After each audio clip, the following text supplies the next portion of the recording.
Germany के एक प्राथमिक शिक्षक एक दिन काफ़ी व्यस्त चल रहे थे, इसलिए उन्होंने चौथी कक्षा के बच्चों को एक टास्क दिया ताकि बच्चे शोर न मचाएं और वो अपना काम आसानी से पूरा कर सकें। तो पहले टीचर ने बच्चों को 1 से लेकर के 100 तक की गिनती लिखने को बोला। सारे बच्चों ने जल्दी इस टास्क को कंप्लीट कर लिया और लगे फिर से शोर मचाने। अब टीचर ने बोला कि ऐसा करो, ये 1 से लेकर के 100 तक की जो गिनती लिखी है इसको एक एक करके जोड़ते जाओ। अब ये तो लगभग चौथी कक्षा के लिए बहुत इम्पॉसिबल सा टास्क लग रहा था, लेकिन कमाल की बात यह है कि उनमें से एक बच्चे ने इसको बहुत जल्दी हल कर लिया और सर के पास आकर के कहा कि सर इसका आंसर होगा 50-50। टीचर बड़ा हैरान। टीचर को लगा कि इसने किया कैसे, तो टीचर ने इसको पूछ लिया। अब इस बच्चे ने कहा कि देखिए, मुझे इसमें एक पैटर्न दिखाई दिया। कौन सा पैटर्न? अब ध्यान से देखिए। उसने कहा कि 1 2 3 यहाँ पे मान लीजिए ऐसा लिखा है और इधर लिखा है 98 99, इधर होगा 100, बीच में होगा 50 और यहाँ पे 51। ठीक है, ऐसा लिखा हुआ है। इन्हीं को जोड़ना था सबको। बच्चे ने कहा कि अगर मैं इसको पेयर में बांट दूँ, जैसे कि पहला और अंतिम, ये एक पेयर बन गया है ना, और इस पेयर का अगर सम निकालूँ तो आता है 101। वैसे ही ये और ये, इन दोनों को एक पेयर बनाऊं तब इन दोनों का सम भी आता है 101। ठीक वैसे ही एक और पेयर बनाऊं यहाँ से यहाँ, तो इसका भी सम आता है 101। वैसे ही इसका भी पेयर बनाऊं तो आता है 101। कितने पेयर बनेंगे ऐसे? तो ऐसे टोटल ये 100 है ना, और दो दो का एक एक पेयर बना रहे हो, तो कितने पेयर बनेंगे? 50। तो 50 पेयर हैं टोटल। एक पेयर का सम है 101, तो 50 ऐसे 50 पेयर का सम कितना होगा?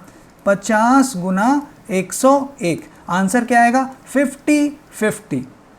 देखिए, पता है ये बच्चा कौन था?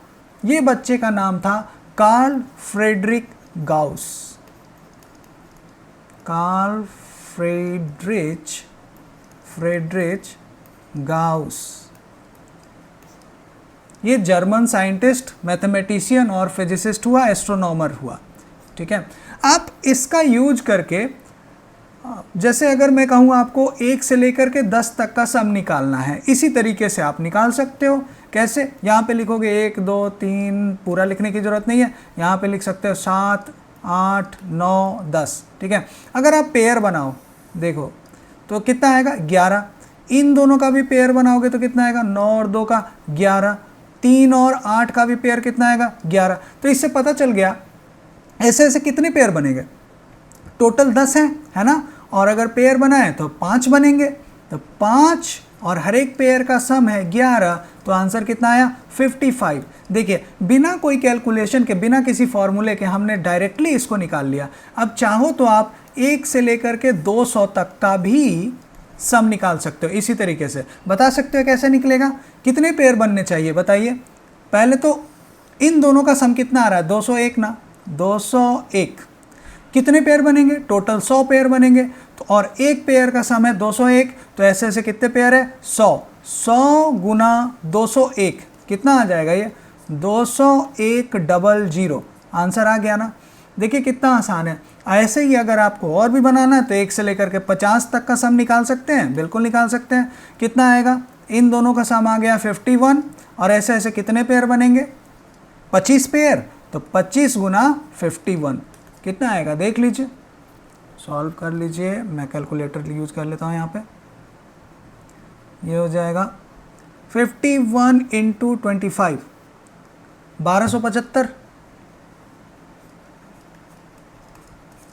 आप ये वाला जो फॉर्मूला है, एपी में पढ़ते हो ना, क्लास 10th में एरिथमेटिक प्रोग्रेशन, समांतर श्रेणी, उसमें ये एक फॉर्मूला आता है कि सम ऑफ n नंबर्स, वो उसका फॉर्मूला होता है SN = n/2 × L + A।